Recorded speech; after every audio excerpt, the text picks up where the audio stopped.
Hey guys, welcome to Priceless B Movies. This movie opened, like some movies do, with a roll of text that comes up on the screen that you are supposed to read to get into the film or to understand part of the plot or whatever. And I would like to read for you the screen that shows up at the very beginning of this movie. Verbatim. The story you are about to see is true. Nothing has been changed. These are the actual people who lived this great adventure, and this is exactly the way it really happened. I truly believe this. Evil Toons. You know, you can say whatever you want about how much bullshit that screen really is. To me, it's just as fake as when I see, on The Conjuring based on a true story. So what, up yours. So Evil Toons is about these four girls who are hired to clean this dilapidated old house that looks like something right out of the Munsters.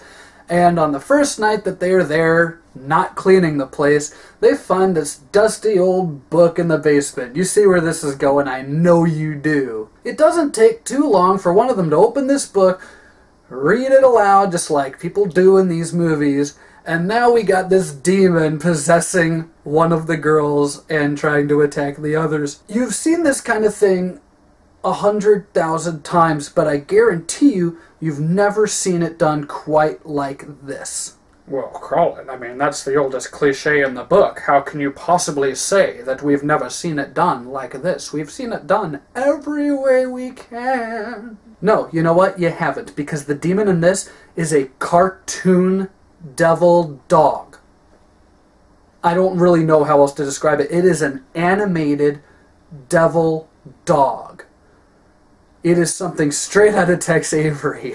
So basically this movie begins like a straight sleazy 80s demon possession movie and then literally gets cartoonish. In the defense of Evil Toons, because it is really hard to defend this movie, not saying it's a bad movie, I actually think this is a good movie just because of how funny it is, but in its defense, this is never a movie that you're supposed to take seriously. You're not even supposed to take this as seriously as like the Freddy sequels or the Night of the Demons movies where they're just kind of jokey and that's part of the fun.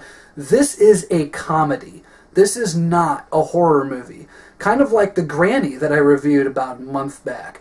This is a straight comedy with a overused horror movie plot. You've even got frickin' David Carradine from Kung Fu and Kill Bill, and you've got Dick Miller from Gremlins, and I'm sorry, but when you see either of these two guys in the same movie together, that alone should tell you that you're not sitting down to watch Saving Private Ryan. This is a movie that you are supposed to laugh your ass off while you're drunk. And it's great because I love movies like that. The acting is pretty bad in this, and I'm not just saying that because I think the actors are just horrible, but I'm saying that because when I say the acting's bad, I'm not sure if the acting's bad because the girls and the other people in it really just can't read a line well to save their lives, or if this is one of those situations where it's supposed to come off like they're bad actors because that's part of the fun of watching the movie.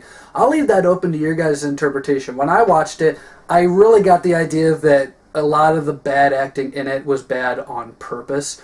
So when I say the acting's bad, that's kind of a good thing. Also, and I'm going to come out and say this, if this movie isn't your thing, but you like the idea of, having a pair of bare breasts on screen just about every 10 or 15 minutes, then at least you can enjoy that about this movie because there's a lot of nudity in this. There's a lot of really gratuitous nudity in this. You could almost watch this instead of watching a softcore porn. It kind of works the same way. From the opening screen of this movie till near the end when the demon looks like he's about to be vanquished and he says something along the lines of, "I'll get you in the sequel for this." This movie is really, really, really, really funny. So I can't give this movie a bad review, even though I know a lot of people have. I'm going to give Evil Toons 3 stars, if for nothing else than the fact that you can't watch this movie and not laugh at it. That's my review of Evil Toons. Stay tuned, I got a lot more reviews coming. Also, if there's a horror, action, crime, comedy, any kind of movie that you think doesn't get talked about enough because when it came out just people didn't go to see it or the critics trashed it or the budget was low or even if it just straight up didn't even have a theatrical release, and you'd like to know what my opinion is on it. Let me know in the comment section below, and I'll see what I can do about checking out that movie and getting a review put up for you. Thanks for watching, and stay tuned for more Priceless B movies.